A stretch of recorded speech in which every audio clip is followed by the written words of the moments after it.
Bismillahirrahmanirrahim. Assalamualaikum warahmatullahi wabarakatuh. Innal hamdalillah nahmaduhu wa nasta'inuhu wa nastaghfir wa na'udzu billahi min syururi anfusina wa sayyiati a'malina. May yahdihillahu fala mudhillalah wa may yudlil fala hadiyalah. Asyhadu an la ilaha illallah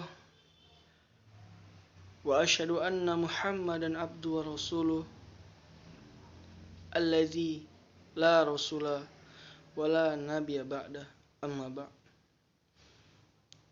Allahumma salli ala Sayyidina Muhammad wa ala ali Sayyidina Muhammad. Rabbi israh li sadri wa yassir li amri wahlul 'uqdatam min lisani yafqahu qawli.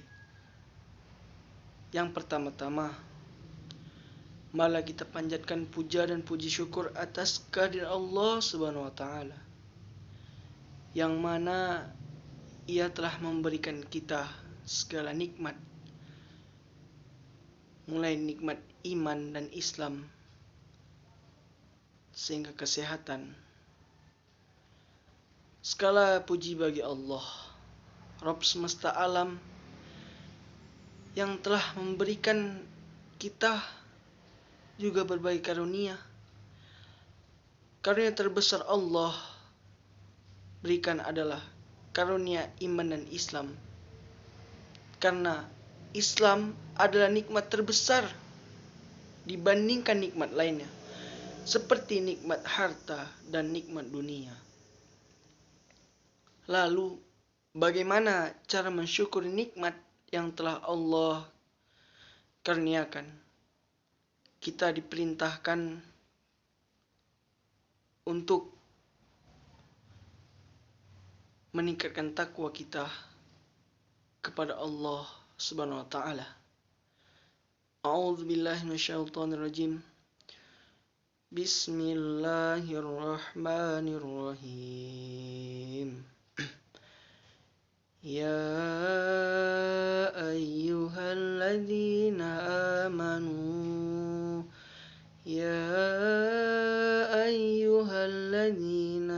amanu taqullaha haqqa tuqatih wa la tamutunna illa wa antum muslimun.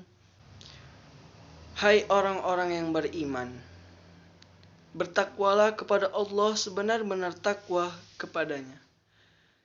Dan janganlah sekali-kali kamu mati melainkan dalam keadaan beragama Islam.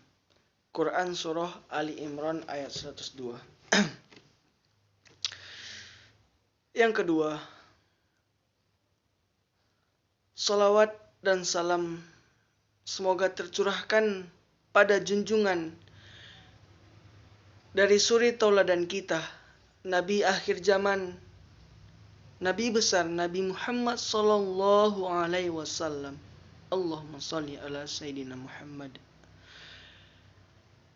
Kepada ummatul mukmin, kepada para sahabat tercinta, kepada Khulafaur Rasyidin, Abu Bakrin, Umar, Utsman, dan Ali radhiyallahu anhum, serta yang mengikuti para salaf dengan baik hingga akhir zaman.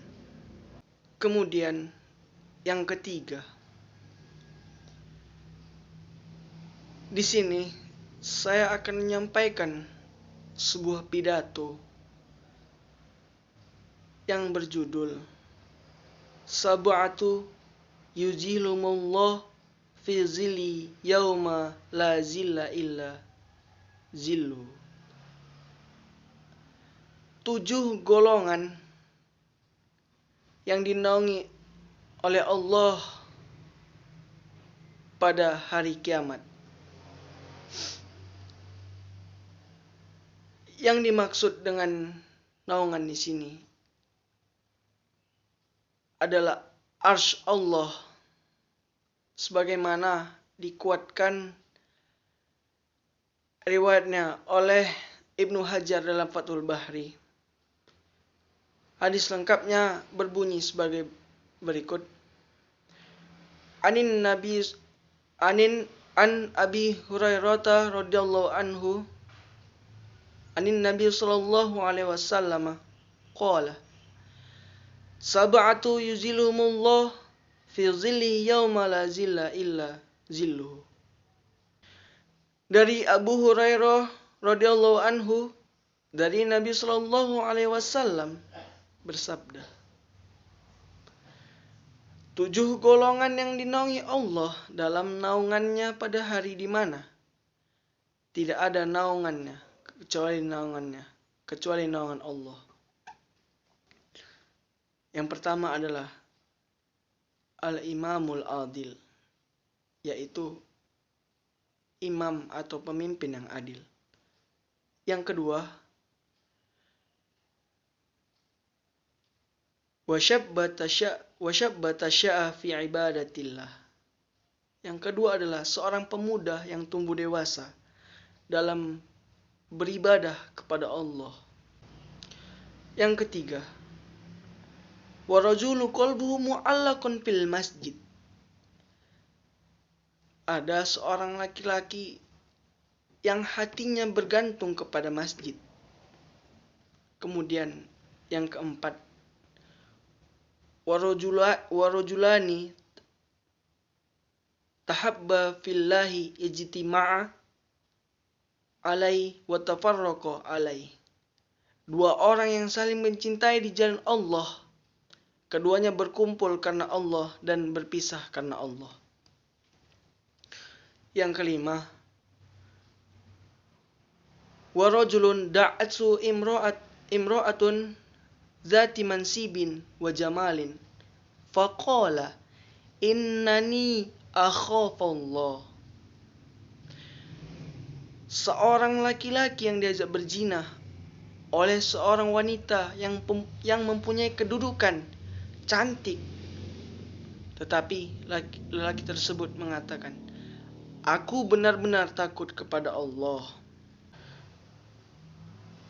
Kemudian yang keenam, wa rajulun tasaddaqa bi shadaqatin fakhfa hatta la ta'lam yaminuhu hatta la ta'lam shimaluhu ma tunfiqu yaminuhu. Seseorang yang bersedekah dengan satu sedekah, lalu ia menyembunyikannya sehingga tangan kirinya tidak tahu apa yang diinfakkan tangan kanannya. Kemudian yang terakhir, yang ketujuh, wa rajulun zakarallahu khaliyan fafadat ainahu.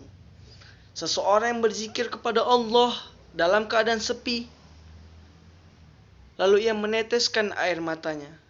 Hadis riwayat Bukhari nomor 1423 dan Muslim nomor 1031.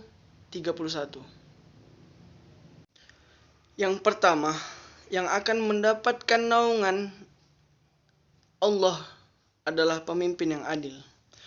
Pemimpin ini bersikap adil dalam hal amanat. Ia benar-benar mengembannya dengan baik, tidak melampaui batas dan tidak meremehkan. Keadilan yang tidak beralih pada harta dan tidak pula beralih kepada kesenangan duniawi. Itulah pemimpin yang akan mendapatkan naungan Allah pada hari kiamat kelak. Kedua adalah pemuda mu'allaq. Yang kedua adalah pemuda yang tumbuh dalam keadaan taat kepada Allah. Kenapa disebut pemuda? Karena pemuda asal nafsunya begitu tinggi pada dunia dan kebanyakan itu lalai dari akhirat. Kalau ada pemuda yang rajin berjamaah di masjid, rajin menghadiri sholat fajar, akhlaknya pun bagus, dalam pemuda yang jadikan harapan akan mendapatkan naungan Allah Subhanahu wa ta'ala di hari akhir kelak. Karena pemuda itu sangat jarang ditemui pada masa sekarang ini. Jadi pantas saja Nabi Muhammad SAW memasukkan pemuda yang rajin ibadah adalah golongan yang akan mendapat naungan Allah Subhanahu wa taala di hari kiamat nanti. Yang ketiga adalah orang yang hatinya mu'allaq, selalu terkait dengan masjid. Yang dimaksud ini adalah laki-laki, karena wanita lebih layak tempatnya di rumah, sampai pun untuk sholat 5 waktu. Sedangkan laki-laki itu sholatnya harus di masjid. Laki-laki yang hati terkait dengan masjid adalah yang bisa menunggu sholat setelah sholat isya. Misalnya, ia menunggu waktu antara maghrib dan isya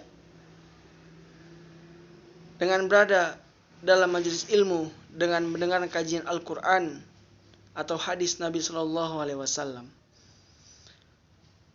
Yang keempat adalah dua orang yang saling mencintai di jalan Allah.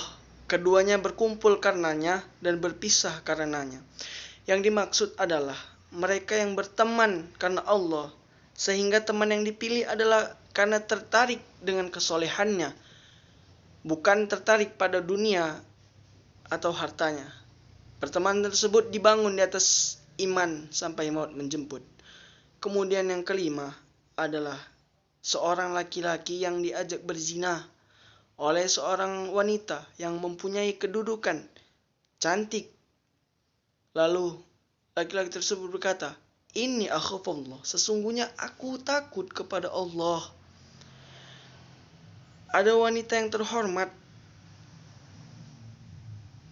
memiliki harta yang banyak, kaya raya, cantik, dan mengajak seorang laki-laki tersebut untuk berzina kepadanya. Tetapi apa yang dikatakan laki-laki tersebut? Inni akhafullah, sesungguhnya aku takut kepada Allah. Maka itulah yang akan menolongnya atau yang disebut naungan Allah pada hari kiamat nanti. Kemudian golongan yang keenam yaitu rajulun tasaddaqa bisadaqatin fa akhfaha hatta la ta'lam shimaluhu ma yunfiku yaminuhu. Seseorang yang bersedekah dengan satu tangan, sedekah lalu ia menyembunyikannya sehingga seseorang yang bersedekah dengan satu sedekah lalu ia menyembunyikannya sehingga tangan kirinya tidak tahu apa yang diinfakkan tangan kanannya. Maksudnya, sedekah yang paling utama adalah sedekah yang dilakukan secara sembunyi-sembunyi. Lihatlah ibarat yang dinyatakan oleh Nabi SAW, tangan kanan yang berinfak lantas tangan kiri tidak mengetahuinya. Ini menunjukkan bahwa yang paling dekat saja tidak mengetahui kalau ia bersedekah. Namun, kita boleh saja bersedekah terang-terangan untuk memberikan contoh pada orang lain. Juga sedekah boleh dilakukan terang-terangan jika yang dimaksud adalah sedekah wajib, yaitu zakat misalnya, dan nafkah keluarga. Kemudian yang ketujuh, yaitu golongan yang terakhir, wa rajulu zakarallahu khalian fafadat ainahu. Seseorang yang berzikir kepada Allah dalam keadaan sepi lalu yang meneteskan air matanya. Maksudnya adalah orang yang rajin berzikir kepada Allah dengan benar-benar menghayati hingga terkadang air matanya meneteskan air matanya sehingga terkadang air matanya menetes ketika menyendiri karena takutnya kepada Allah. Dikatakan ia berzikir seorang diri ketika sepi menunjukkan bahwa zikir yang utama itu disembunyikan, karena lebih akan terjaga dari riya. Yumkin hadza minni astafikum aqulu qawli hadza. Mungkin hanya ini yang dapat saya sampaikan. Lebih kurang mohon maaf, dan kepada Allah saya mohon ampun. Walil taufiq wal hidayah. Assalamualaikum warahmatullahi wabarakatuh.